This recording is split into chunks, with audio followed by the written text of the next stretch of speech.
All right, what's going on, everybody? Welcome to the third episode of the Between the Lines podcast between me and myself, Daniel Martin. And Michael Fallon, good to be Yes, back. sir. Yes, sir. Yes, sir. So busy, hectic week around the league. This past week, a lot of fun, exciting games. A lot of games that came down to the finish. Um, and overall, we're just hyped to be talking about, just we're just hyped overall just to get back on this podcast and just get back to it. But first, before we get started on the games, um, Michael, he went to the game this past Sunday. So Michael, don't talk about the game first as a whole yet. Just go and talk about your experience and what it was like in the bank. You brought a friend of yours for the first time. So just talk about your experience about the home opener and what it was like. Yeah, man, it was good. I'm for everybody that don't know, I'm a season ticket holder for the Carolina Panthers. This is year three for me, holding season tickets. Um, so I always love being in the bank. Love going back to Carolina, to Charlotte. Love being around the fans, the people. Sit in the same seat for the last 3 years, so I love it very much. The game day experience was good. There's a lot of hype around the stadium. Not many Falcon fans that I saw, which surprised me. There's a lot of Panther fans. The line to get into the gates at 11 o'clock was probably the longest I've ever seen it in a few years. So Mm. the energy around Charlotte's like on the rise, I think, and especially after a 30-0 win, which we'll get to later on. Um, it brings the fans around. Hopefully, we see some more fans next Sunday against the Dolphins. Obviously, me and you will be there for that one. So it's gonna be exciting. It's gonna be legendary. To go in the bank and get a 30-0 win as your home opener, it's even better. Like you said, I did bring a friend. I brought my girlfriend. My girlfriend, it was her first game ever, so we had a great time, man. It was awesome. She loved it. She was excited. She was getting into it, clapping, enjoying. She don't know football much, so she's trying to learn, but she's wanting to get into it and learn it more. So I can appreciate that very much. Um, you know, the fans were excited. The fans were hyped from the get go, and it got even better as the game went on. Obviously, you score more points and you keep beating up on a division rival. A few picks, a few plays here and there that really got everybody excited. So, obviously we'll talk about that later on in the pod, but it was great, man. Great game day experience. Loved hearing the bank on the way out. All the keep pounding chants from everybody. So, yeah, can't wait to be back in next Sunday, not this Sunday, but next Sunday with you, my guy. Yes, sir. I can't wait. Um, and Emily never been to a Panthers game before. Never been to an NFL game at all. Never been to a college game except for a few Tar Heel game when she attended there. So she's not a big football person, but she's getting into it with me. That's a win in my book. That's a W. That's a W, man. Proud. And like you said, we'll be back in the bank soon for me and you. So we're looking forward to that. But getting into the third episode of the podcast, first thing, first order of business, first thing we're talking about is the Rams versus the Philadelphia Eagles thriller. Oh, for sure. In the on the early slate with the Eagles coming back from behind double digit scores, coming back, beating the Los Angeles Rams 26 to 33. Um, and I'm gonna take the lead on this one to start off with. Um, Me personally, I had the Rams winning this game. I had it in my predictions. I don't think we, I didn't think we made a video or anything about the predictions.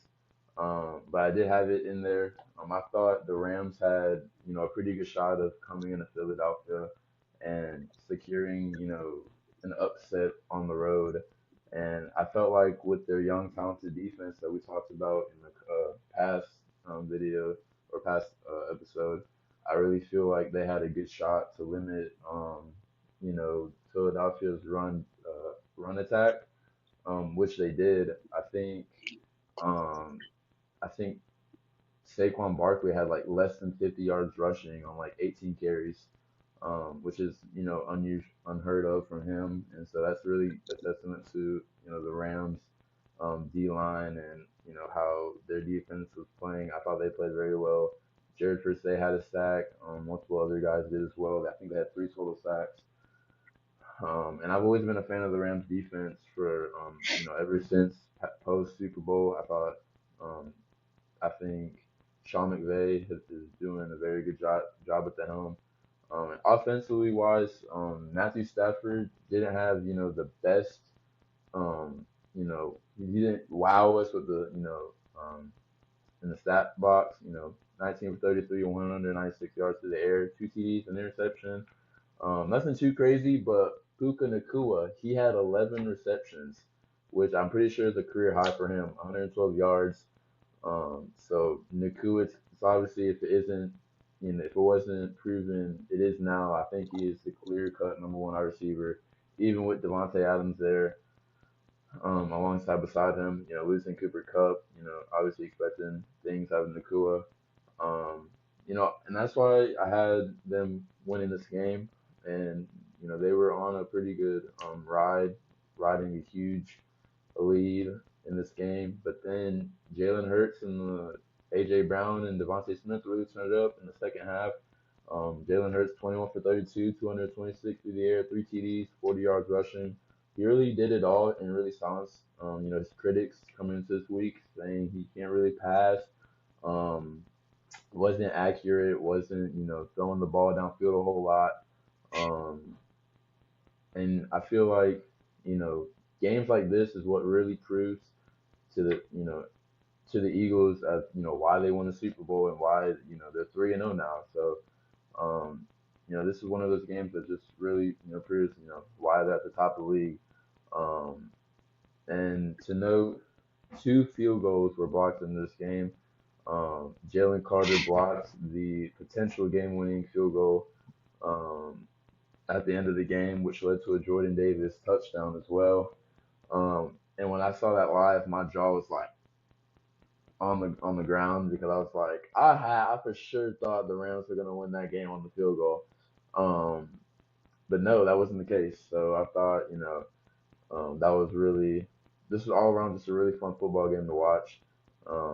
And I had it, I wrote it down. I feel like this is a potential playoff game again, later down um, as the year goes by. But they had a playoff game last year with the Eagles winning, obviously. And I feel like every time these two teams match up, it's always a fun battle.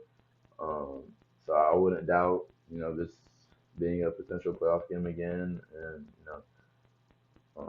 yeah, and I'm going to leave it to you.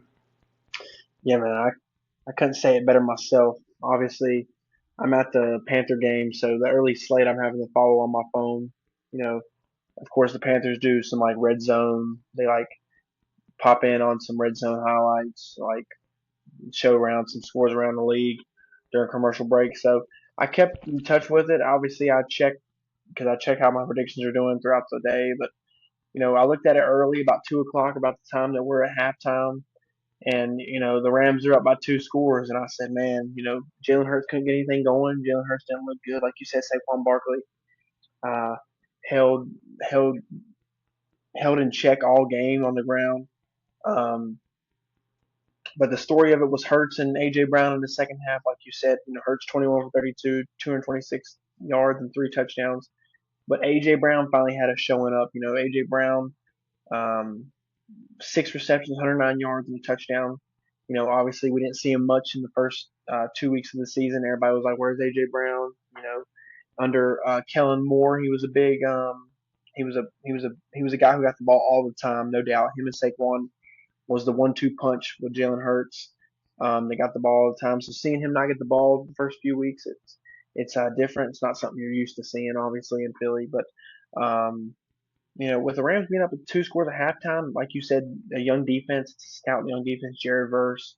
They got great young talent in the back end, good young linebackers. So obviously they have the talent there, but never doubt Nick Sirianni and the Eagles, man.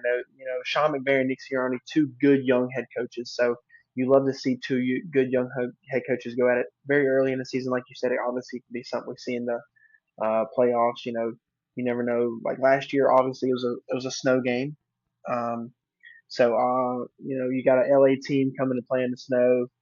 Not really used to that. You play in a dome, so I'd like to see that. I'd like to see a playoff game maybe in LA this year. Obviously, we'll see how it goes. Obviously, if it's in Philly, maybe a clearer game. Snow on the ground advantage kind of goes to the team who plays in the snow more. Um, Obviously, love what Kyron Williams is doing in LA. 20 carries, 94 yards on the ground, 112 yards total. He's just a good young back. You also put him 1-2 with Blake Corum. They can, give a 1-2 punch in the backfield with Matthew Stafford, who's a good veteran quarterback. Like you said, Puka Nakua, the clear number one, uh, top 10 young wide receiver, maybe top five, along with the vet, obviously, again, Devontae Adams. So you have good 1-2 punches everywhere on that team. The Rams are going to be Yeah. somebody you're going to see in the playoffs, no doubt. They're going to be somebody that's going to make noise throughout the whole year. A team you're going to have to, scheme for multiple players. You're not scheming for one guy. You're going to have to scheme for Puka. You're going to have to scheme for Kyron Williams. You're going to have to scheme for Matthew Stafford, Devontae Adams. You're going to have to scheme for all those guys. They have a good young O line. Like you said, a defense that is very young but very good as well. They're very well coached. Sean McVay is a very good coach, but so is Nick Sirianni. And when it comes down to it, Nick Sirianni just seems to find a way to win most games. Obviously, he's a Super Bowl champion now.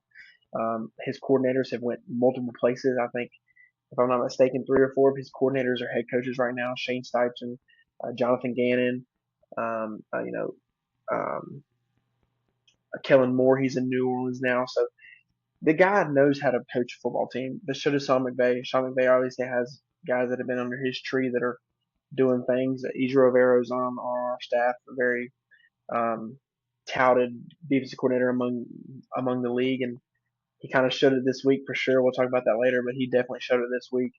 Um, but yeah, this is a game that I think was my game of the week. Just looking at all the games, no doubt. Um, like you said, game winning field goal. We're watching it. I'm watching it on my phone, trying to follow along with it, along with the Buccaneers game. Obviously division rival. That game was a blocked field goal in that game too, for a touchdown. But Jordan Davis, big boy, he said Yeah.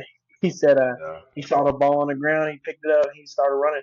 I think, if I'm not mistaken, the big boy got up to 18 miles per hour. He said Oh yeah. he's probably never ran that fast in his life. So shout out to Jordan Davis. We always love seeing the big boys get touchdowns. Big boys making plays. Two big boys made a play on that play. Obviously, like you said, Jalen Carter with the block, and Jordan Davis cleans it up and takes it for the touchdown. So again, this is going to be a game. This is going to be two teams you're going to see battle out in the playoffs. Hopefully, these are games like you said, games we've seen before in the past few weeks that could be playoff rematches. Bills and Ravens a few weeks ago, that could be a playoff rematch. Rams Eagles this week, that could be a playoff rematch. And you love seeing it early in the season. It gets you hyped, it gets you excited to know, hey, football's here. You're only in week 3. There's 18 weeks of this to go, and including the playoffs after that. So, you love to see games like this. I hope we see games like this every single week. Games that you get hyped about. Games that not when your team's not playing, you can find a game on TV that, hey, oh, this game's hyping me up. You know what I'm saying? So Yeah. uh, love what I saw out of the Rams Eagles. Obviously, what I could see. I was in person at the Panthers game, and they were on at the same time. So trying to keep up with it on my phone. But watching highlights, it just seemed like an all-around electric game from both teams. Good young talent on both sides, and talent that's going to definitely show up every week. And can't wait to talk about these teams in the future. Yeah, for sure. And I really do hope we see them in the playoffs, battling out. I love seeing Matthew Stafford in the playoffs. Ever since he's been in LA, he's done a wonderful job. Super Bowl champion there. And hopefully, when if they go against each other in the playoffs, maybe it'll be a different story. Maybe the Rams could go for an upset. Who knows how the season will go at this point? But so far, the Eagles are really proven to be, a top favorite to go back to the Super Bowl and, win it all. They won it in multiple different ways, to start this year. This is really a stamp of approval game to the league. Like, hey, even though Jalen Hurts was playing, wasn't playing to his level in the first half, he battled through adversity, um, and really picked it up, picked it up for the win for his team. Um, and obviously he did well for my fantasy team too. He's my fantasy starting quarterback. Let's go. I was low key like doubting him to be honest because I saw his like fantasy stats. Halfway through the game, I was like, "Oh snap, bro!" I was like, I think it was at like 5 points, bro, and I was like, "Shit is crazy." And We then he got actually, me. the Panthers will see Matthew Stafford and that young defense in the bank later on in the year. We play the Rams Yeah, later on in the year. I think it's halfway through the year. I'm not sure the week specifically, but we get to see old Matthew Stafford and Sean McVay and those guys coming to Carolina. That should be obviously I think that'd be a good game, a little revenge game maybe for Ejiro Rivera. oh But yeah, yeah, we'll get into that later for sure. yeah. It's gonna be a fun game, and LA will take on the 3-0 Colts in Week 4 this week.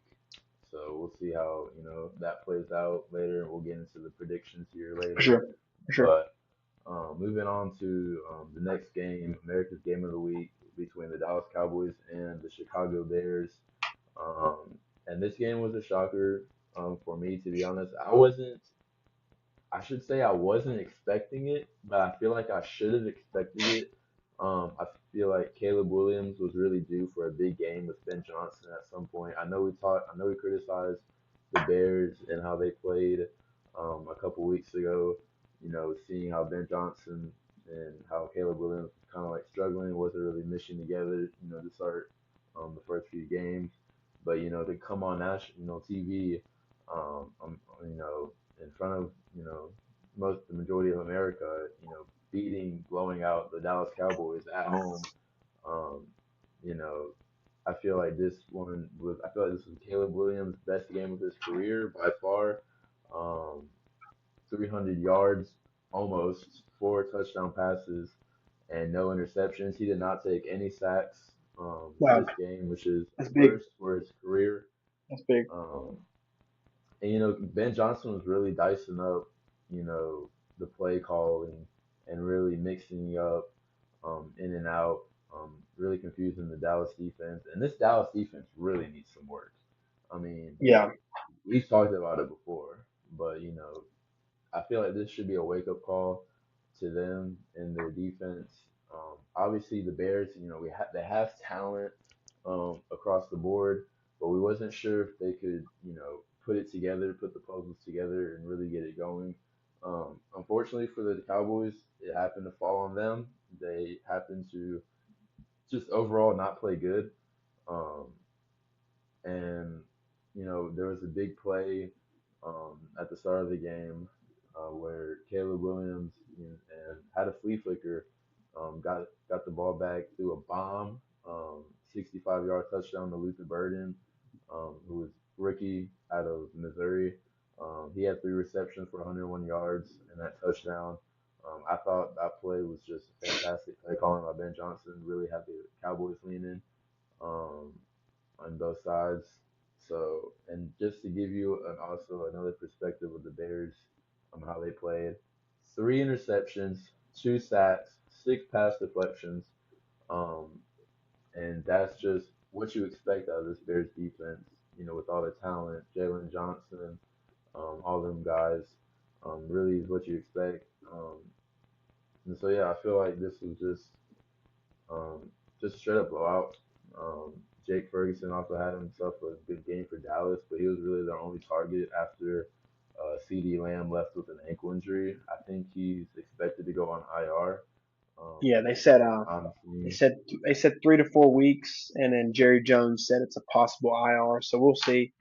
Obviously, like we've said in the past, with Jerry Jones, you just kind of take it with a grain of salt until it actually happens. But Yeah, he is the man who calls all the shots and makes all the decisions. So we'll see. If he is put on IR, which means he has to miss a minimum of 4 games, he will miss the Panthers game in 3 weeks. He plays the Cowboys play in Charlotte in 3 weeks. So definitely a thing to keep an eye on. Obviously, I looked at a stat today. We're like top 10. Our two corners, J.C. Horn and Mike Jackson, are like top 10 in the NFL in corner coverage. So um, him out definitely will be something to keep an eye on, especially for a struggling team like the Cowboys who have a first year head coach. So definitely something to keep an eye on. We'll see if Jerry Jones does put him on IR. But as of now, based on the reporting we're getting from Adam Schefter and all of them, it's looking like 3 to 4 weeks with a high ankle sprain. Yeah. And obviously, ankle injuries suck, and it happens Yeah, when they sure. come to a really good player in CD Lamb. And obviously, we want our defense to play the very best. But you And never want to obviously, see as anybody get injured for sure. Yeah. yeah, and You want obviously as fans, we want to see the best players play, in for sure. Oh, person for sure. whenever we go. For sure. And so obviously that's tough, but also just comes with being in the NFL. So, um, but also I have a question for you. Um, what did you think of Caleb Williams' performance and how he really stepped up to adversity playing the Cowboys? In front of a lot of people watching him. Um, Even though we criticized, his play to start the year, first couple of weeks. What do you think of him? Yeah, I think like you said, he definitely had his best game of his career. He's a sophomore quarterback. Um, but I think there's a little more added to this game. Obviously, Matt Eberflus, his former head coach, his first year is the Dallas Cowboys defensive coordinator. So there might be a little bad blood there. Eberflus coming to play against the Bears. Um, you know, Caleb Williams, big target on his back. Ben Johnson, big target on his back. After getting blown out by the Lions last week, divisional rival. So I think there was a lot riding on this game. A lot was riding on this game. Like you said, Caleb Williams, 19 for 28, 298, 4 touchdowns, no picks, no sacks taken. For a guy that was sacked multiple times his rookie year, it's as much as we criticize him, it's awesome to see a guy like that finally stay off of his back, stay off of the ground. Um, 385 total yards of offense for the Bears. Ben Johnson really showed that he is a good play caller. Um, but the question still remains: he may be a good play caller, but is he a good head coach all around? 1 week is not going to sell me. Obviously, like we've said, we've known since week one from the jump that Matt Eberflus and that Cowboys defense has been shaky. That defense has been one that needs patch up multiple places. You lost Micah Parsons before you even played a game, trading him away to the Green Bay Packers. Um, you got Kenny Clark back, and you know, obviously it's still not helping. I mean, almost 100 yards on the ground for the Bears. 298. I mean, 298 yards passing for Caleb Williams and no sacks. So you lost one of the best pass rushers in the league, Micah Parsons, and it's shown. He For the first time in Caleb Williams' career, he didn't get sacked. So you're not getting pressure on the quarterback. You're not making plays. You're not making any disruption. He's able to find his guys all across the field. Like you said, Luther Burden, the rookie from Missouri, 3 receptions, 101 yards and a touchdown. That's almost that's over 30 yards per reception. I mean, like that's a rookie who was picked mid round in the middle round. So you have to figure out what you're going to do to improve that defense. You got a first year head coach. You have a former head coach, Matt Eberflus, your defense coordinator. You're going to have to figure out how you can shore up that defense. It's going to be your biggest problem all year, and now it's going to be even more of a problem because the offense is down. So the defense has to pick it up. Your best wide receiver and one of the top 10 receivers in the league, CeeDee Lamb, is going to be out for maybe 4+ weeks. You never know. Obviously, with IR, he's out minimum 4 weeks. We'll see if he goes on IR again. But I have in my notes right here: can George Pickens and Jake Ferguson, can they pick up the slack? Can they pick up the slack missing CeeDee Lamb? It's a big loss. You're losing one of the best, a top 10 receiver in the league, a guy who Dak Prescott loves to look to every game. Um, can both of those guys pick up the slack? Like you said, Ferguson obviously had a good game. He's a good tight end, a good young tight end. George Pickens can be a good receiver. He was the number one in Pittsburgh, so he obviously will have to pick up the slack of a number one receiver this week, and the weeks coming up without CeeDee Lamb. So we'll see. I think we're going to talk about the Cowboys about every week. They come up out every week. Obviously, Yeah, Jerry Jones puts his boys out in the media world day in and day out. So um, we'll see how they do over the next few weeks. Obviously, I don't know off the top of my head who they play upcoming. Um, but Green Bay. Green Bay. Green Oh wow. Bay. So we're Green getting a Bay. Micah Parsons game. That's Sunday night you know football. with Green Bay losing to the Browns in horrible fashion, they're going to come looking to make some noise. So I think the Cowboys are in a tough spot. They're in a tough spot, offense and defense now. So we're really going to see how good of a hire Brian Schottenheimer was. Jerry Jones obviously was convicted. Very convicted of him. To promote a guy, to fire a guy and then promote his offensive coordinator is something you don't really see often. You don't really see a guy get promoted from within the coaching staff after the head coach is fired. So obviously, Brian Schottenheimer made a good impression on Jerry Jones. So we're going to see how good of an impression he really did make, and he's going to have to make an impression over the next few weeks. Jerry Jones obviously is not one to just take losing over and over again. Obviously, we know that a lot of the losing comes from his decisions as the GM and the owner. Obviously, he will not admit that, but us as fans and every fan in America knows that a lot of the losing and the decisions and the things that go into the Dallas Cowboys, all falls on the shoulders of Jerry Jones. You lose pass rushing. You know why you lost pass rushing? Because you wanted to trade away Michael Parsons instead of paying him. It's just Yeah. simple as that. You want to stop the run, but can't stop the run. Well, you traded for Kenny Clark thinking you would stop the run. It's just the little things like that. You bring in George Pickens. Well, he's gonna have to pick up the slack now. You're gonna miss your number one receiver in CeeDee Lamb for the next 3 to 4 weeks, maybe more. So we'll see how well built this team Jerry Jones thinks it really is. Obviously, he talks it up every week, and he thinks it's the greatest show on earth. So we'll see how it is over the next few weeks. Like you said, we'll probably definitely be talking about the Packers and the Cowboys next week. That's a big game. Micah Parsons revenge game. So again, I'm not a big fan of our owner. I know the Cowboys aren't a big fan of their owner. Um, so we're gonna see how good of a decision making he is. He hired a new head coach, traded away his best player, lost his best player to injury. We're gonna see how good your team is, Jerry. Ball's in your court. Yeah, 100% agree with everything that you just said. And you mentioned George Pickens, and we don't know how long CeeDee Lamb's gonna be injured for. If he is out on IR for at least 4 or more weeks, What we know is he's we'll out. He's out at least a minimum of three, obviously based on the reports. So I doubt he plays against us in 3 weeks. We'll see. If a miracle happens, you never know. They have the money to get the best medical care in the world. So we'll see what happens. Don't mean to interrupt you. I'm sorry, but no, you're good. he's not going to play this week. I doubt he plays next week. We'll see how the earliest I think he could return would probably be us in 3 weeks, but we'll see. But like you said, I'll let you keep talking. I know he's about to talk about George Pickens. He's going to have to pick it up.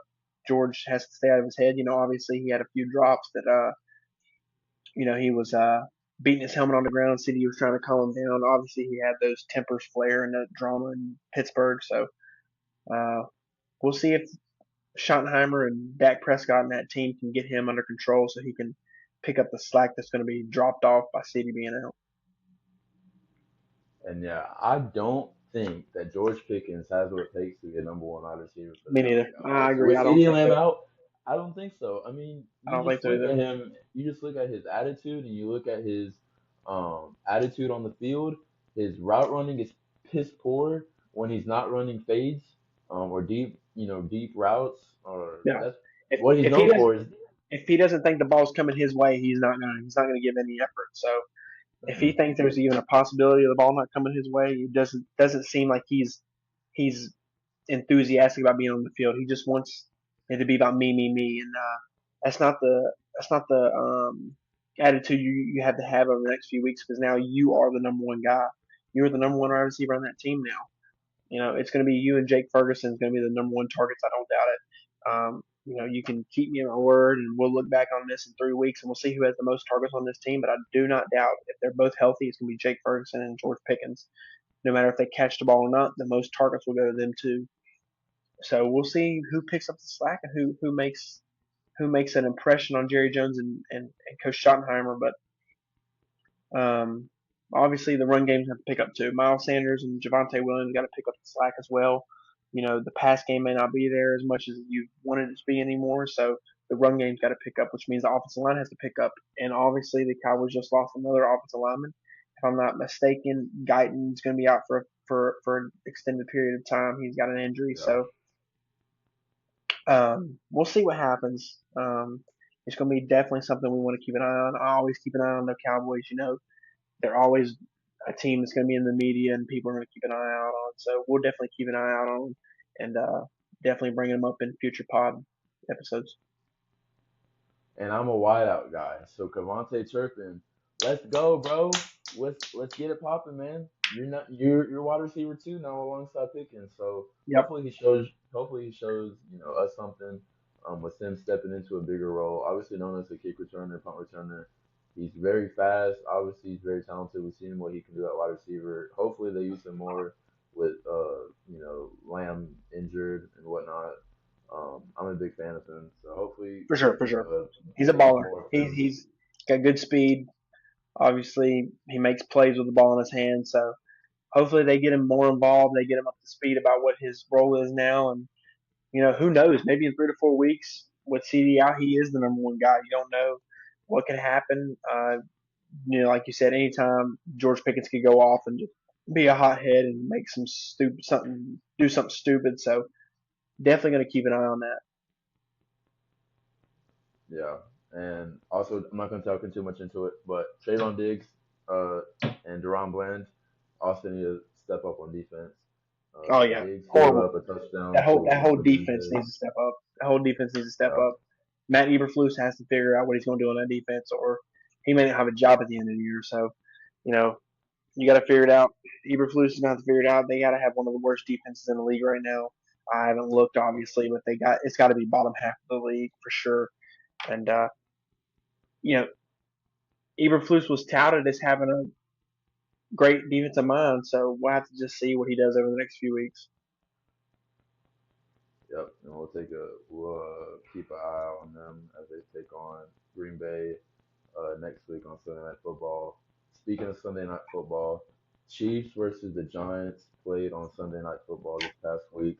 This was a game that we were, looking forward to last week.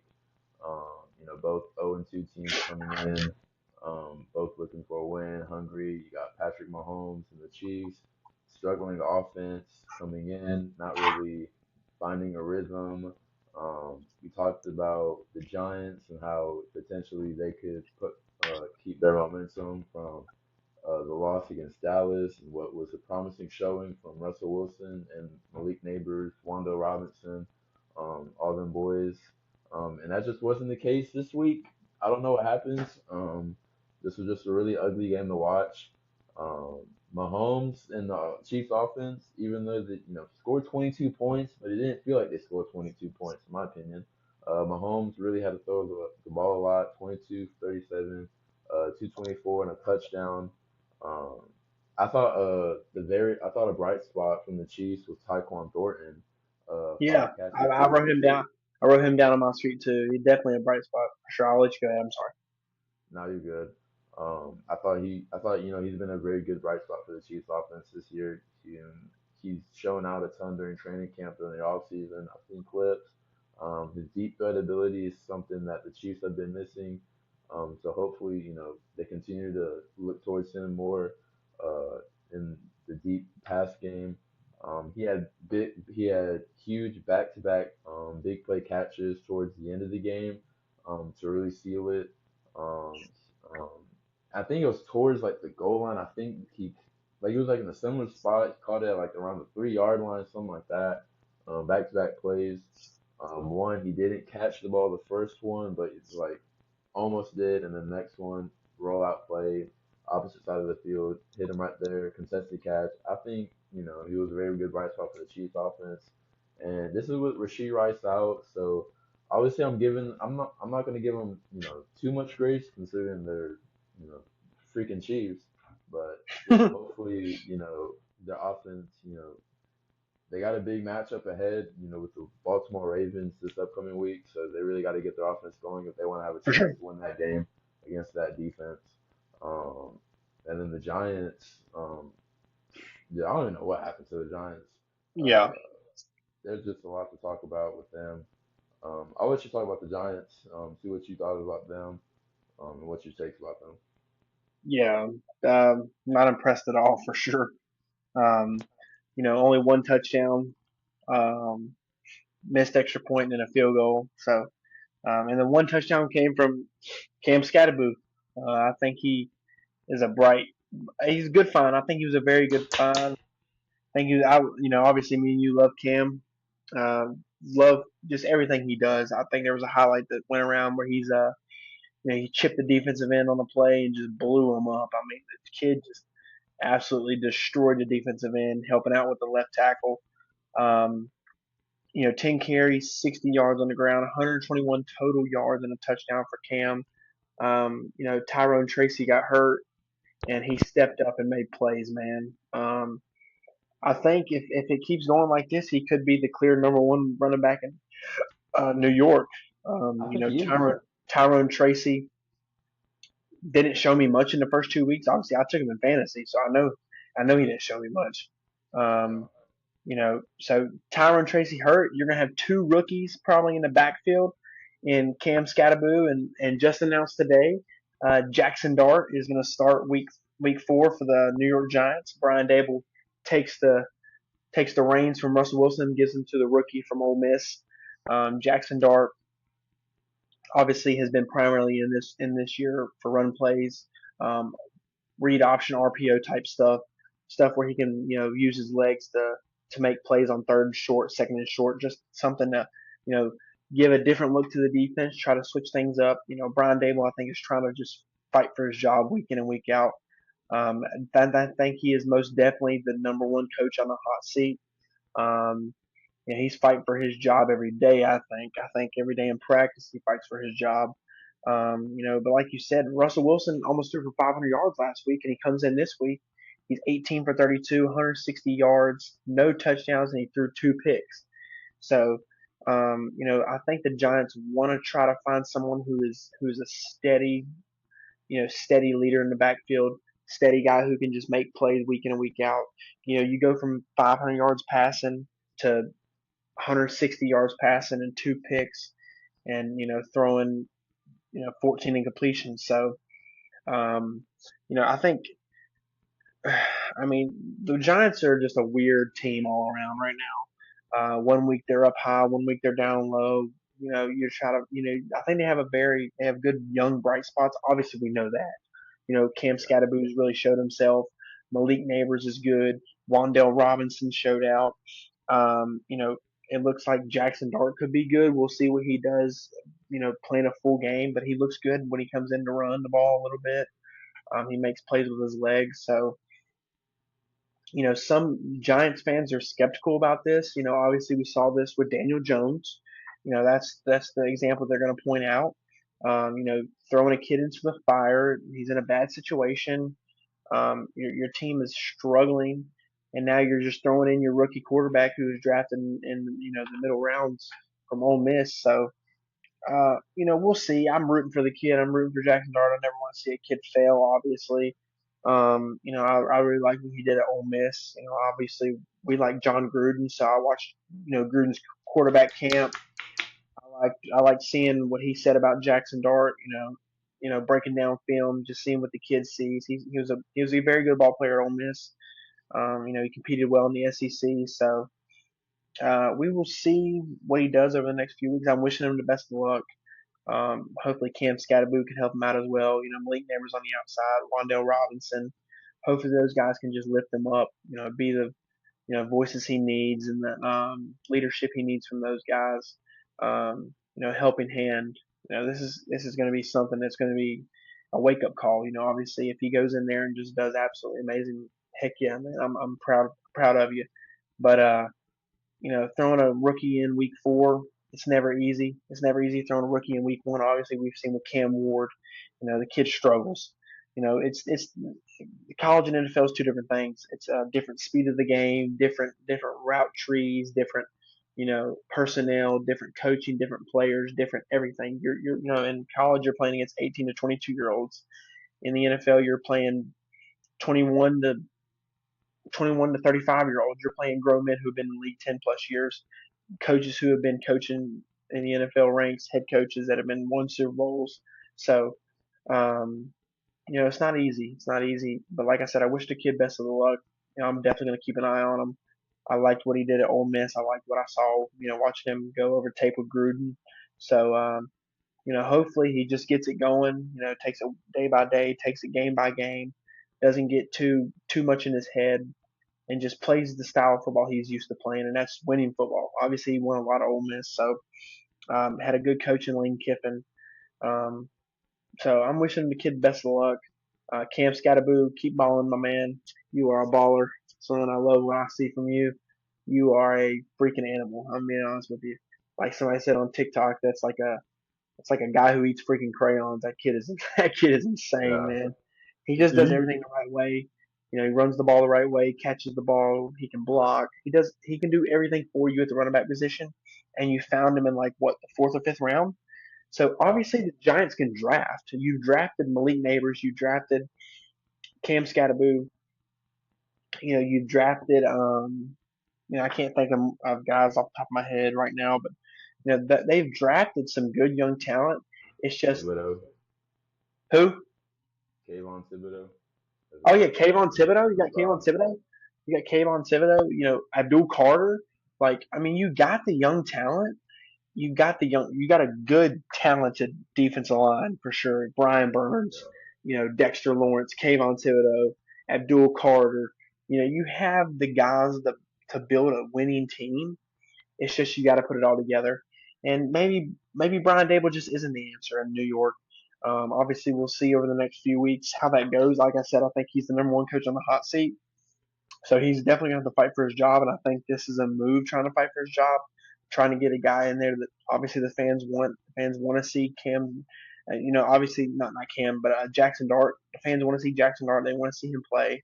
They want to see Cam Scattaboo play. They want to see Malik Neighbors get more touches. So we'll see how it goes. On the other side, I think everybody got involved for Kansas City this week. I looked at the stat sheet. Every single body that you can name had a touch. Juju had a touch. Pacheco. Kelsey, Noah Gray. You know, everybody that you could think of in Kansas City. Thornton got a touch. They got involved. They got the ball this week, and it helped Kansas City win. So I think Andy Reid wants to see that more over the next few weeks. He wants to see Patrick Mahomes get everybody involved. He wants to see the run game and the pass game get worked out. Obviously, you're without Rasheed Rice. He's on suspension for a little bit. But you got Hollywood Brown, you got Juju Smith, you got Travis Kelsey, you have Noah Gray, you have Isaiah Pacheco in the backfield, you have Patrick freaking Mahomes. So um, hopefully they can put it together. It's like you said, it's weird seeing the Kansas City Chiefs look like this. If you watch the game and didn't look at the score the whole time, if you block out the score the whole time, and you watched highlights, you would not think they scored 22 points. They're struggling to score 22 points. They're struggling against the New York Giants to do that. So if the Giants would have played this week like they did last week, they would have blew out the Kansas City Chiefs. But obviously they didn't. Russell Wilson took a step back again. Two interceptions, only thrown for 160 yards on 32 pass attempts. Maybe Jaxson Dart can turn it around. We'll see. He's a young quarterback, first game. So take everything you see on Sunday with a grain of salt. He's a young quarterback in his first game, first start. Hasn't thrown the ball much in a game. I don't think he's ever. I don't know if he's ever attempted a pass in an NFL game. Um, well, I'd have to look on the stat sheet, but I know he did this week. I don't think he did last week either. So we'll see. I'm rooting for the kid. I think he's a good ball player. He's very physical. He wants to win. He's very passionate about winning. So best luck to him in New York, and hope when we talk next week that Jaxson Dart had a great game and he really showed everybody that, hey, I can be the number one quarterback in New York. Yeah, man. Everything you said, 100% agree on. Obviously, wishing the best of luck to Jackson Dart. And one thing I'm looking for, I have multiple points I want to make on the Giants here because obviously there's a lot. Um, how does the question that I'm wondering is how does Jackson Dart, come in to this environment? 0-3. You go against the Chargers, your debut, who's 3-0. They're on a roll. And coming in from Ole Miss, with Lane Kiffin, like you said, in the RPO system to a completely different offense. With the Giants now, who really tend to lean on the run, go for that play action. See how they, see. I want to see how he adapts to this offense and see what he can do. Show us a little bit something. Show if he can, read an NFL defense. And obviously, just show us his athleticism. He was very athletic in college. He can run, throw the ball. But like you said, the NFL and college is completely different. So the whole world or NFL fans are gonna be looking at Jaxson Dart this week, see if what Giants fans can be happy about, excited for. Hopefully, has a good showing. I know he knows that everybody's gonna be watching him. For sure. Obviously For all sure. the attention has been on him. And you mentioned Brian Dable. I'm not a fan of Brian Dable. I think he had a fraudulent rookie year as a head coach for the Giants. They went to the wild card, lost to well no, did they beat Minnesota in the playoffs? Or am I tripping? Or is that I don't was think it the Brian other Daboll's way? won. I don't think Brian Daboll's won a playoff game. I know he went to the playoffs, but I don't think he's won a playoff game. Oh yeah, that's I what I could be thought. wrong. I could be wrong. I'd have to obviously have to look back, but I don't think he has won one. I could be wrong though. I So can I don't can hold me check to on it. it. But regardless, I think he's a fraudulent head coach. Coming in, his rookie year, I wasn't really a fan, and then, obviously these last couple of years have been just a mess. So I'm not really high on Brian Dable. I think he's fired after this year, to be honest. If they continue to play poor, even with Jackson Dart at the helm. Um, I think for Brian Dable to save his job, he has to go to the playoffs. I think he has to at least make the playoffs and maybe even just win a game in the playoffs. And right now, where they're sitting, it doesn't look like that's even a chance. Obviously, I looked at CBS Sports put out they did it every week playoff percent chances for every team, and I think the Giants have a 0.1% chance. They're like dead last in the NFC. So, um, starting a rookie quarterback week 4, you know, number one quarterback Cam Ward has struggled, and he started since week 1. So if Jackson Dart has the same route as Cam Ward, he struggles over the next 3 weeks, next 4 weeks. You're looking at a team that will have 7 losses going into week 8. So, um, but obviously it could be different for him. It's different for every quarterback, different for every system. So we'll see. But like you said, I think Brian Dable won't. I think he'll be job searching next year for sure. yeah. Um, and obviously we'll talk. I think most likely we'll talk about how Jackson Dart played. In next week's pod. But going forward, um, and also Cam Scatterboo. I know we talked about him a lot. I freaking love this kid, dude. I love Oh him yeah, so much. He's just everything you want in a football player. He can run, pass, he's physical. Every time he's running the ball, he wants to lower his head at somebody. oh And yeah. it's like he's literally running through a brick wall, bro. Like that's the energy that He's not one to run around you. He's gonna run through you. That's what I yeah, love about him, man. I love a guy that just wants to be physical. He wants to get the extra yard. He don't want to run around you. He wants to run through you. He gonna get the extra yard. He ain't gonna try to go around you. If he's pass blocking, he gonna hit you. Like I said, everybody's seen that TikTok clip.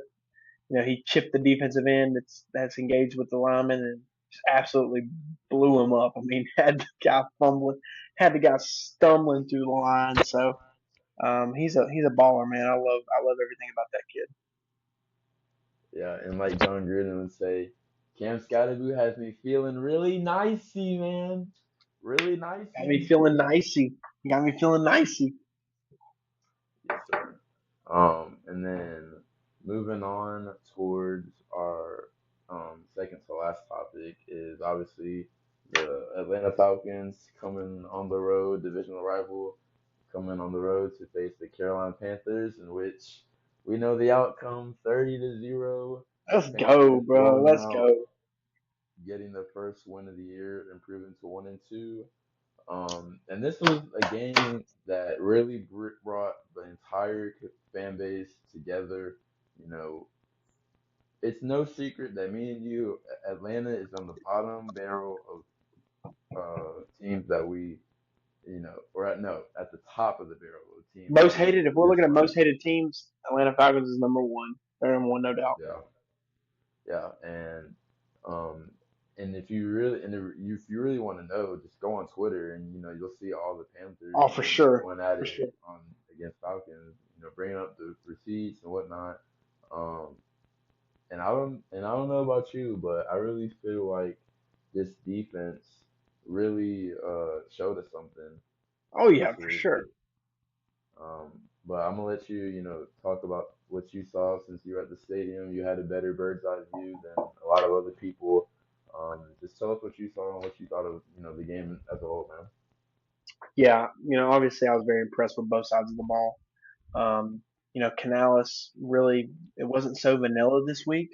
Obviously, the stat sheet's not going to show like big numbers for anybody, but not vanilla at all. Obviously, you have the stats. I'm not sure. I think Bryce had about 180 yards passing somewhere around there. But he ran one in the red zone. Chuba Hubbard looked good. Rico Dowdle looked good. Um, Tedero McMillan, man, I'm telling you, dude, T Mac is just a baller, man. At one third down, he goes up like Jordan jumping in from the free throw line, just goes up and grabs it out of there. Yeah, Very impressed with him. Very impressed with the line. The line looked good, man. I'm really really impressed with how the line looked. You lost Robert Hunt, you lost Austin Corbett. Obviously, like we said, Cade Mays replaced Austin Corbett at center, but he also played half the year last year, so he's used to this offense. He's used to this scheme. He's used to what is expected of him. But you plug in Chandler Zavala at the right guard. Chandler Zavala looked amazing. I'm very proud of Chandler Zavala. Um, he really impressed me this week. He really he stepped up when needed, and hopefully that just continues over the next few weeks. Obviously, he's going to have to be there. Canales gave an update yesterday. Robert Hunt had a successful surgery on his bicep, and the best case scenario for him would be end of season if he comes back. Obviously, see, Austin Corbett did not have surgery.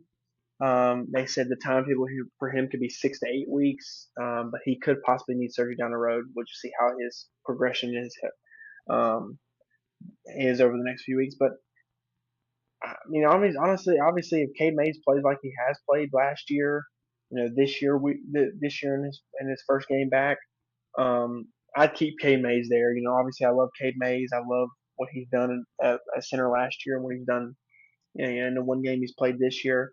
The snaps look good, the communication looked good, the blocking looked good, everything looked good on offense, and everything really looked good on defense. Um, from the D line to Rose Boom and Trevin Wallace finally looked good this week. To the back end, I didn't see anybody have a bad game. I didn't see a bad game from obviously, like I said, the top 10 graded cornerback duo, J.C. Horn, Mike Jackson, ballers. They both have really impressed me to start the year. I'm very impressed with both of them.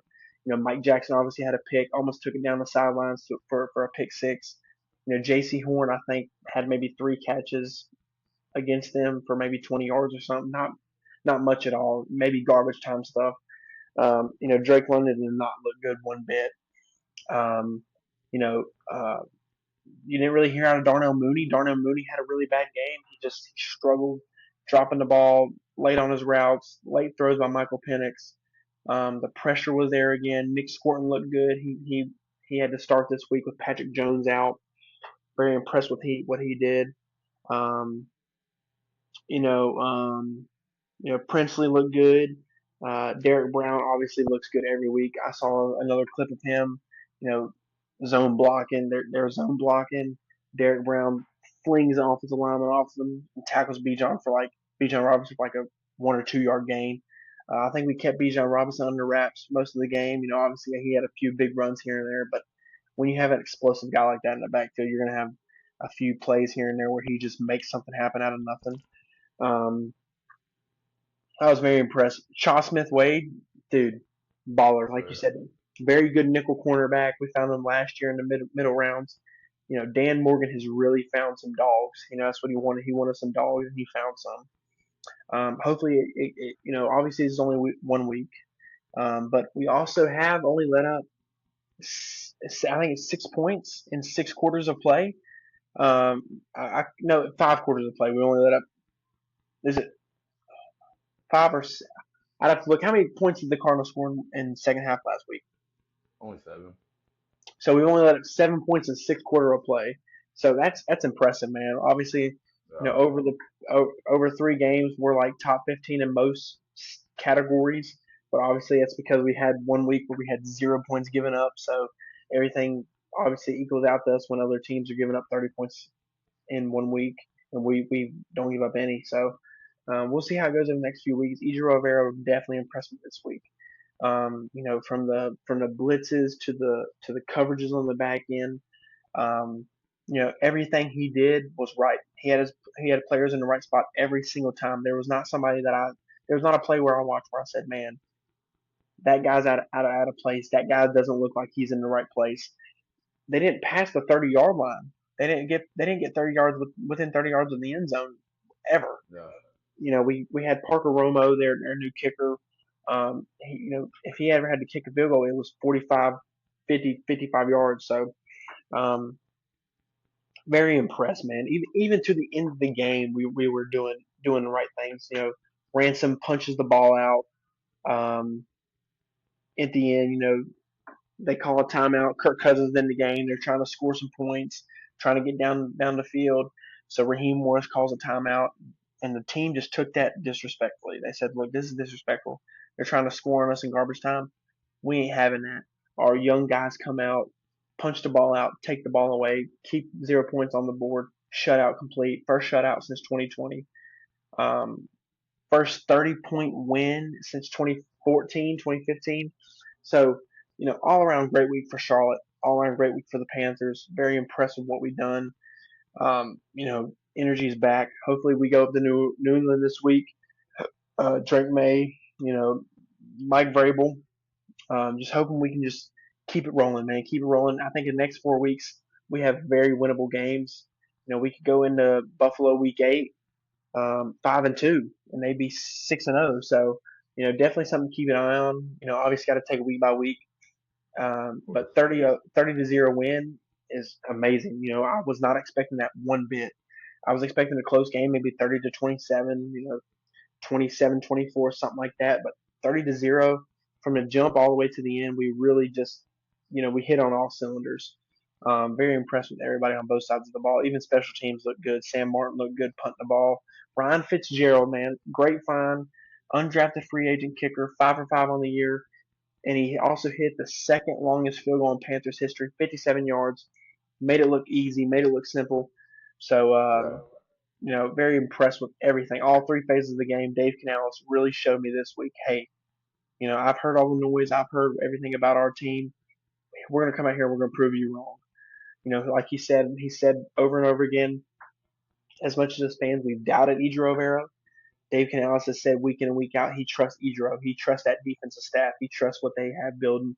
And if they show up like they did last Sunday every week, shoot, you got me locked in as well. I'm trusting them as well. So we'll see how it goes this week. We're gonna have a very interesting matchup with New England. So I'm ready for Sunday, man. I'm pumped now. 1-2, 30-0 shutout. We look good the second half against Arizona. We've looked like the last 6 quarters of football have looked like the Panthers I saw 10 years ago. So hopefully it stays that way. Hopefully it's week in and week out we get better. We stay improving. We stay physical. We stay competitive. So I'm pumped for it, man. I'm ready for Sunday to be here. Yes, sir. Just an all around, good day for the Carolina Panthers.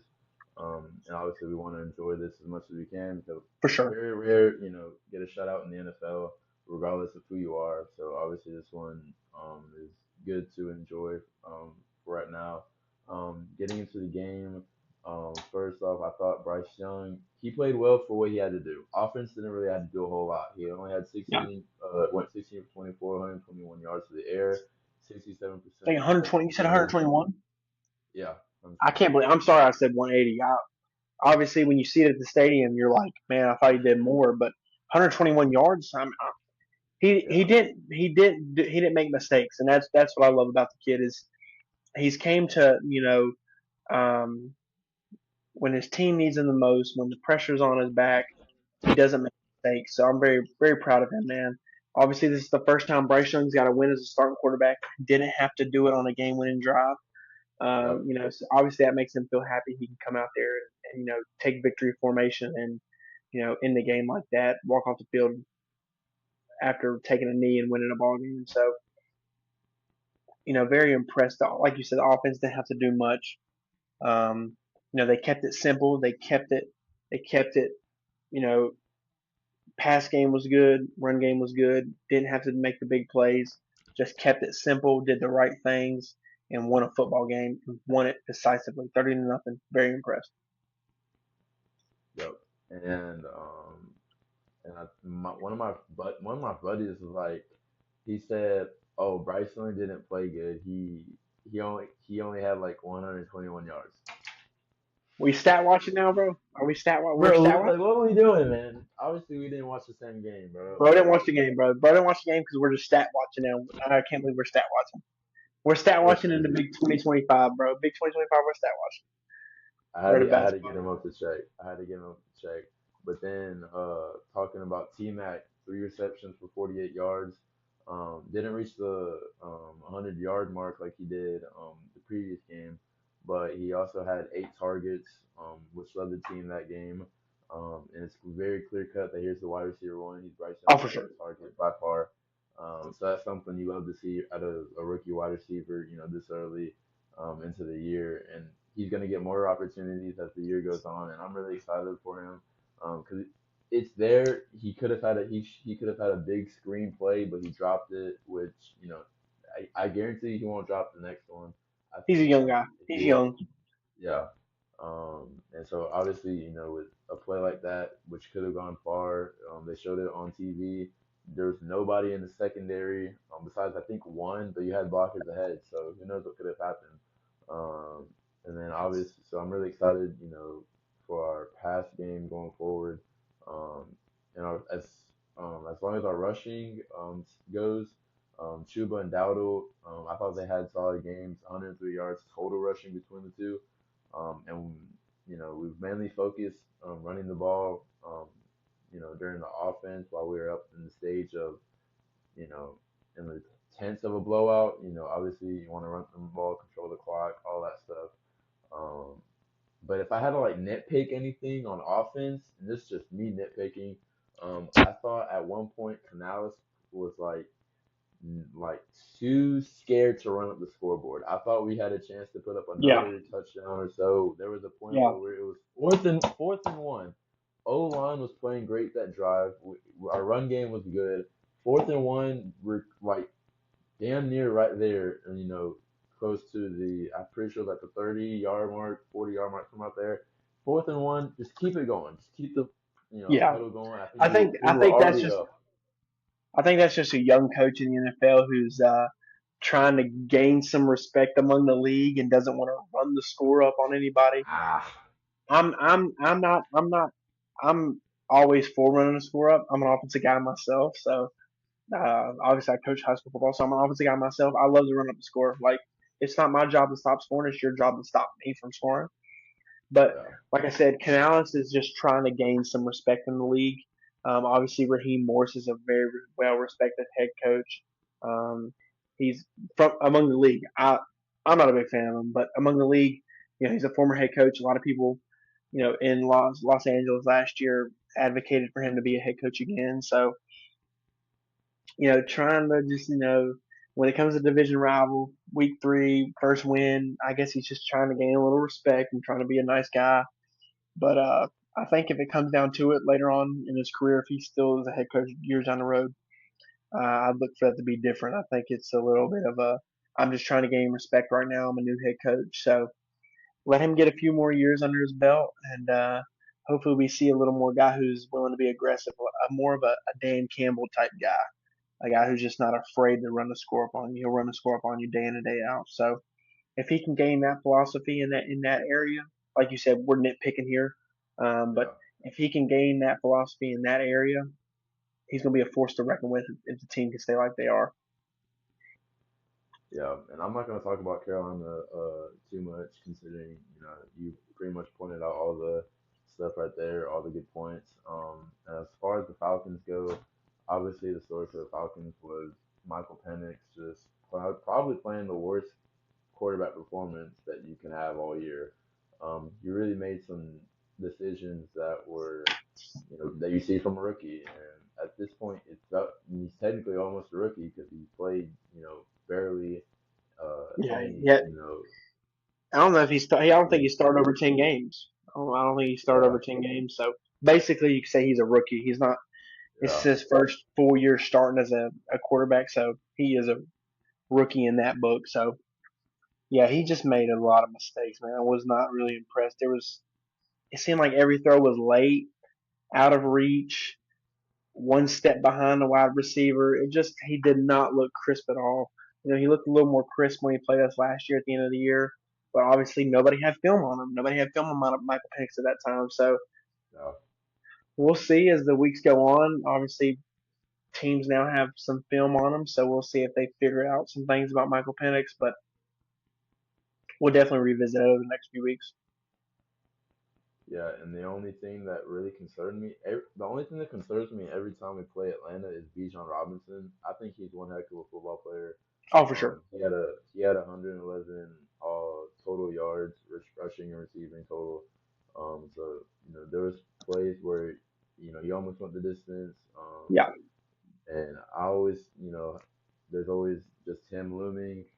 You never know if he's gonna break one or not. He's very fast with his cuts, very sharp as well. So if there's one good thing to take away from this game is that Bijan Robinson is, an elite running back, and they need to feed him the ball a lot more than what they are.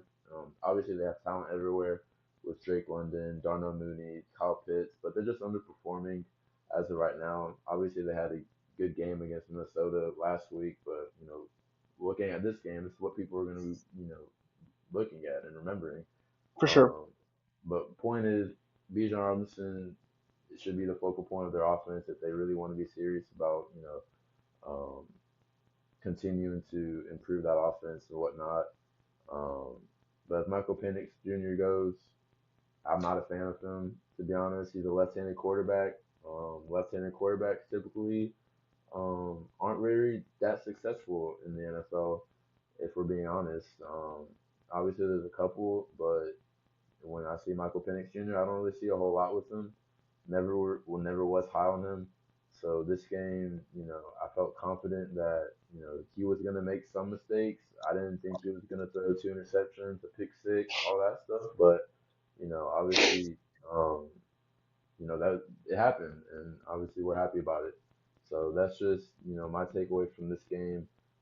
Obviously, we keep it going against New England on the road next week, and I'm not taking New England, for granted or whatever. I'm not taking it as an easy game. I'm not expecting a shutout against New England. I think they're a very talented team. They got some guys on defense. Milton Williams, a guy who signed with us in free agency, but then later signed with for what 30 minutes maybe. yeah, Panther 30 minutes. legend, Panther Panthers legend legend. for 30 minutes. And so yeah, they got some guys, and I think Christian Gonzalez is coming back as well. So that will be something to look out on. I think their defense is really good. So obviously our defense has to step up to their level of play if we want to win this game.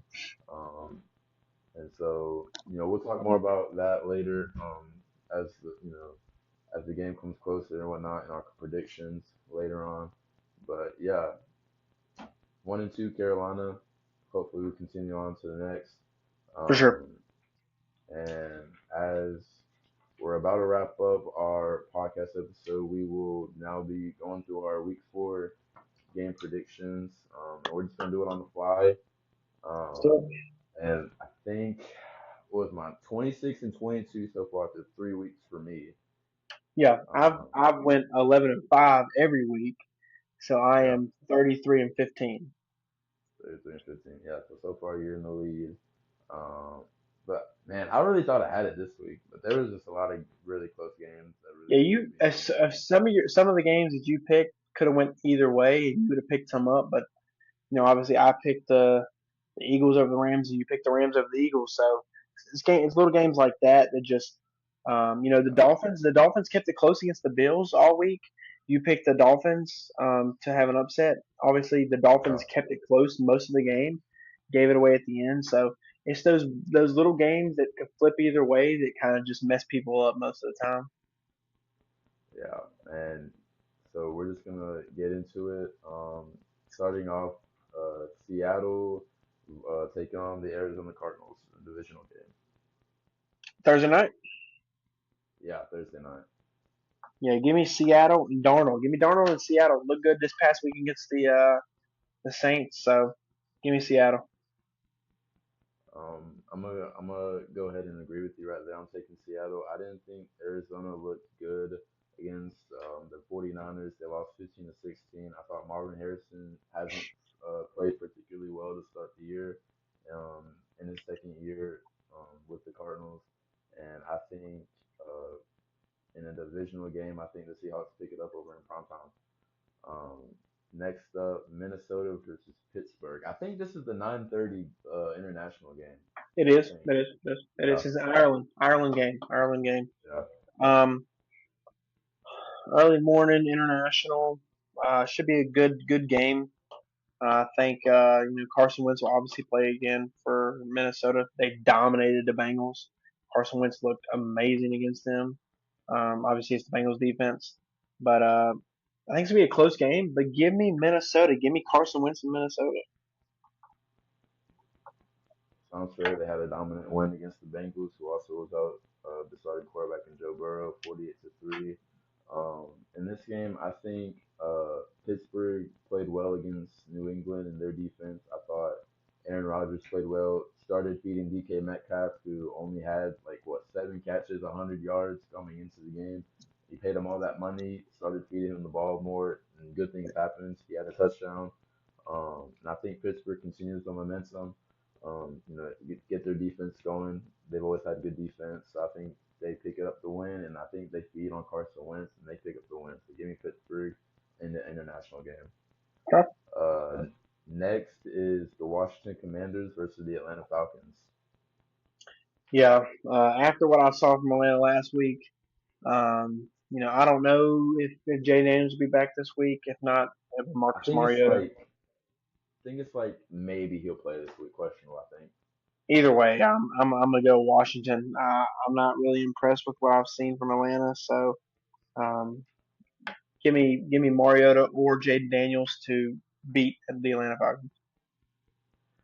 Yeah, I'm not gonna spend too much time on this one. Every time Mariota has played to fill in James Daniels, he played well.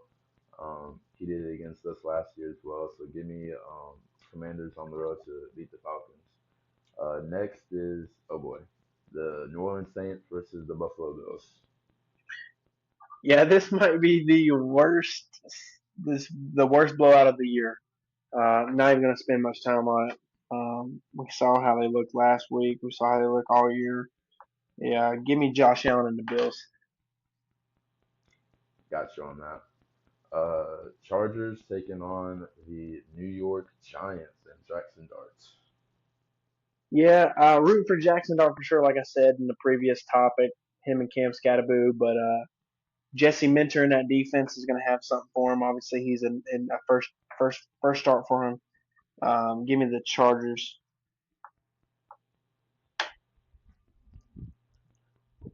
Boom! You know what I'm picking this game? I'm taking the New York Giants, boy.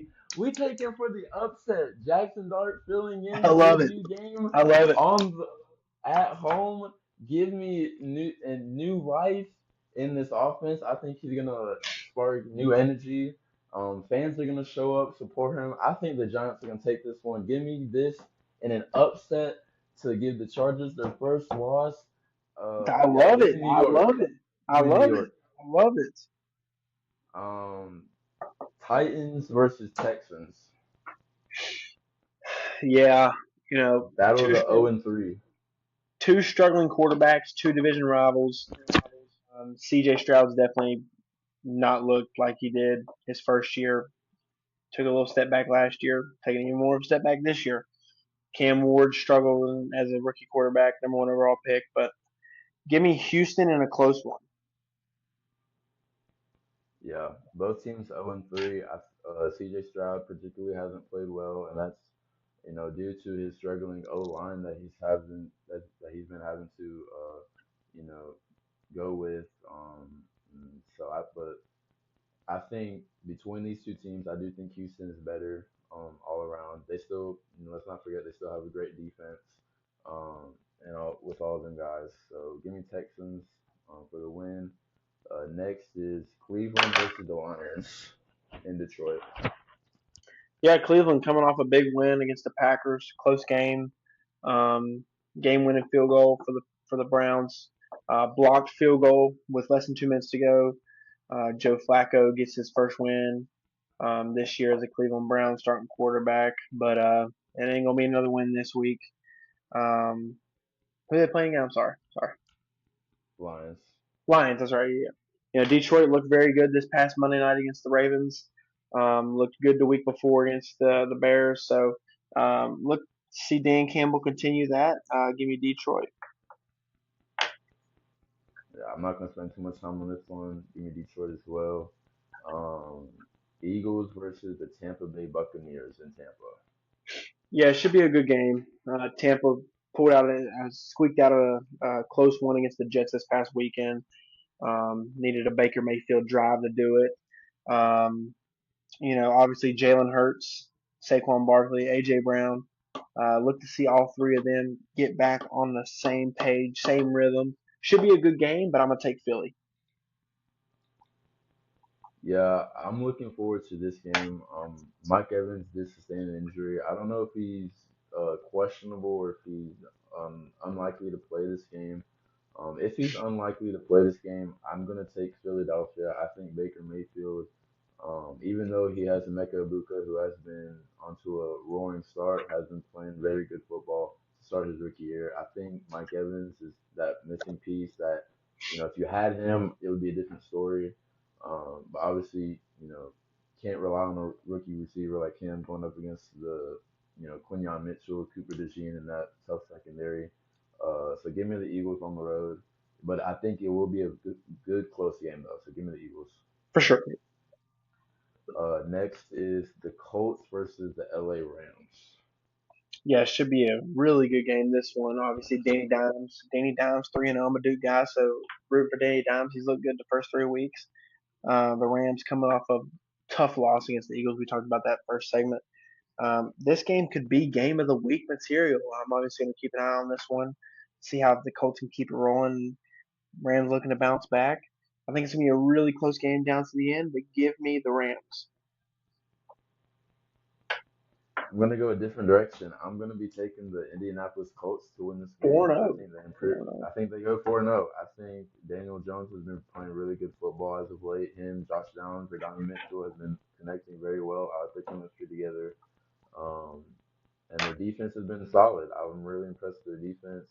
Um, two good defenses on both sides of the ball, but give me the Colts. I will, even though they're undefeated, I think they're, underdogs this game. I think they go on the road to face a LA team who, you know, coming off a very tough loss. Give me the Colts. I think they're going to pick up this win.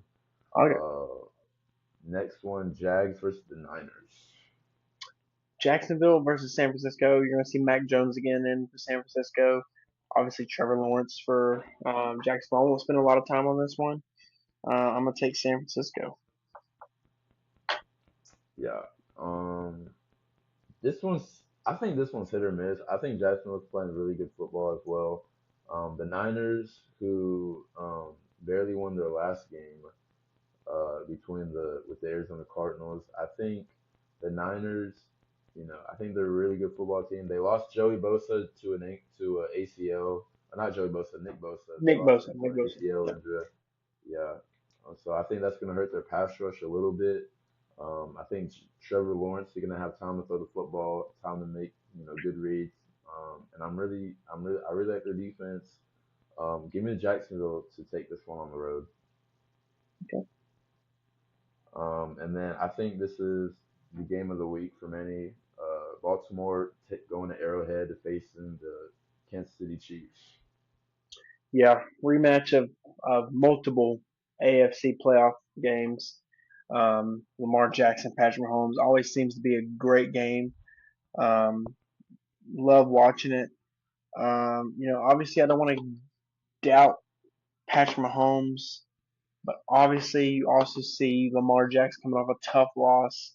Derrick Henry, 3 fumbles. You don't really see that much from him. Um, and this one can go back and forth. KC, Baltimore. I'm gonna go Lamar Jackson. I'm gonna go Lamar Jackson with the win. Obviously, some people may go against me on that one, but give me Lamar Jackson.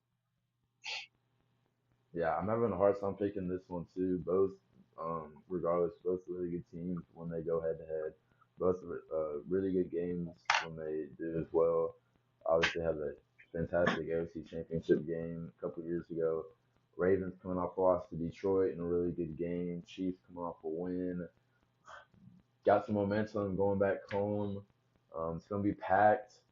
I think I want to lean towards Baltimore because I think they're the most complete team. But my gut is telling me the Chiefs. But I think I'm gonna take Baltimore. I'm gonna take Okay, Baltimore on the sweet. road. I think I would have taken Chiefs, you know, earlier, but I think Baltimore is gonna get this on the road. Um, but it'll be a really good game. I feel like really good For game. sure. Uh, Bears versus the Las Vegas Raiders. Yeah. Raiders have really struggled under Pete Carroll so far. Geno Smith not really looking his best. Ashton Genty's not really living up to the hype yet. Um, uh, it's a tough one too. You want to think that Pete Carroll and the Raiders are going to bounce back, but you also think that hey, Caleb Williams and Ben Johnson have the momentum. Can they keep it rolling? Um, give me Pete Carroll to bounce back. Pete Carroll is a good coach, very good uh, veteran coach, and I think he bounces back and gets his team a win. That's fair. That's fair. I'm gonna go the opposite route. I have another away team taking the win. I think Caleb Williams and the Chicago Bears are gonna come into this game really confident. Riding high for the dominant win against a team like Dallas. And so I think they're gonna come in uh, going against a really young team in Las Vegas. Uh, so yeah, I think regardless, they're gonna scrape this one out. I think this could be a very close game. Give me Chicago on the road. Um, and Sunday night football, Green Bay versus Dallas. Michael Parsons coming back to Dallas. What's your prediction?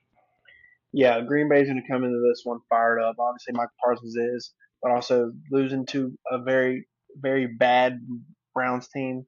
Momentum's going to be on their side. I don't think that Dallas is going to do anything. I'm not really impressed with them. Give me Green Bay. Yeah, I think this game, if Dallas' defense had somewhat of, some good stuff with it, I probably would lean towards Dallas in this one. But Michael Parsons, I know he's hungry. I know he wants to feast this game. He's licking Oh, his for sure. chops. Oh, Um, yeah. and so I think the majority of the people are going to be taking Green Bay this one. That's what me and you have. Give me Green Bay and Dallas falls to 1-3 on the year without CD Lamb. Next up, we got a double header on Monday night. We were talking about this earlier. The battle of mid, the Jets versus the Miami Dolphins. Yeah, this is going to be a game that not many people are going to watch. Obviously, with a doubleheader, I think the later game is a way better game, so a lot of people will be watching that one. But I think Aaron Glenn and the Jets come within inches with Tyrod Taylor at quarterback beating the Buccaneers. Obviously, the Bucks squeak it out and go 3-0. Um, but give me the Jets to beat the Dolphins. The Dolphins are struggling. I think they come into Carolina week 5, 0-4. So yeah, give me the Jets. Okay. I think even though both teams are hot garbage right now, I think Miami, even though they lost to Buffalo on the road, they only lost by 10. Um, but I think against this struggling Jets defense and team as a whole, I think uh, Tua finds a way, even though he's not good in prime time. I think he finds a way to get Miami a win, their first win of the year. I think him, Tyreek Hill, Jalen Waddle feed the ball to Devin Achane. They need to get that run game going. I think in prime time they get that run game going. They feed their superstars. I think they get this one in prime time. Give me Miami. And then our final game for Week 4, Cincinnati on the road to Denver. Yeah, Cincinnati obviously blown out against Minnesota and Carson Wentz. Wasn't even close. Wasn't even something you would want to watch if he was a Bengals fan. I wouldn't even want to talk about it honestly. If we was doing a podcast for the Bengals, I don't know if we'd even have an episode this week based on how bad they looked last week. Jesus. Um, you know, is Jake like I said before, is Jake Browning the answer in Cincinnati long term? You have Jamar Chase, T Higgins, you have Hendrickson you re-signed. Is he the long-term answer? I guess we'll see over the next few weeks. But give me Bo Nix, man. Bo Nix is gonna feast this week, and hopefully he feasts for my fantasy team. Yeah, gotta get the fantasy team going. I think I'm gonna take Denver here. I have no clue Cincinnati what Cincinnati's defensive meetings look like. Regardless of who is at quarterback, their defense stays the same. Um, and I feel like it just won't get any better. They're going against the offense that has firepower, even with Bo Nix in his second year. Denver's defense is one of the top defenses in the league. I think this is going to be a very hard game for Cincinnati. So give me Denver on the at home, picking this one up. And sorry, this is our final game. Carolina versus New England. Us obviously going on the road, coming off a 30-0 win against Atlanta. Yes, sir. Um, Taking on New England. So I think you have your prediction. Yeah, you already know who I'm going with. Give me my boys to go to 500, 2-2 on the year. Obviously, like you said, Drake May, Stephon Diggs. That offense with Ramondre Stevenson, Travion Henderson in the backfield. It's not going to be a pushover team, no doubt about it. They're not pushovers. Mike Vrabel's a good head coach. It's going to be a competitive game. It's going to be a good game in Gillette Stadium. I'm excited to watch it 1 p.m. Sunday on Fox. But hopefully we'll see. We'll see if we have some people back this week. We'll see if Xavier Leggett's back this week. We'll see if Patrick Jones is back this week. Turk Wharton they say could be out 2 to 3 weeks. This would be 2.5, 3. So we'll see if he's back this week. We'll see who's back and who's in and who's out. Um, Obviously, Jatavion Sanders is going to be out for a few weeks. So Tommy Trimble, Mitchell Evans, James Mitchell, they'll all get some reps at tight end. So, um, yeah, give me Carolina Panthers. Yeah, I'm gonna go with Carolina as well. And it's not because we're Carolina fans. Obviously, we have our reasonings. I think this game. I said it before when we were talking about the Carolina game earlier. New England's defense is very hard to play against. They got really good guys up front. They got Christian Gonzalez obviously leading in the back end.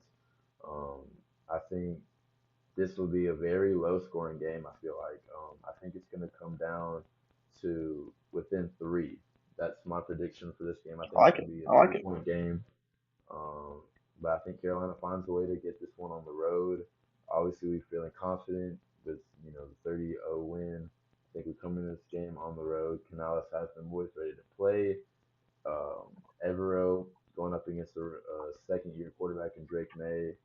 I think the defense continues for at least another game to play well, and we get this win, go 2-2, and finish week 4 on a high note. So you know those are our predictions for week 4. We'll come back see how we did next week. And again, sorry, we apologize about the late upload for the podcast this week. Just some busy stuff going around between the both of us. So, but next week back to our regular scheduled Monday upload. Um, we'll talk more about the Panthers versus Patriots game next Monday. See how we did in the rest of the league. And just So thank you all for watching, and we will see you guys next week. And we're out of here. Appreciate y'all. See y'all.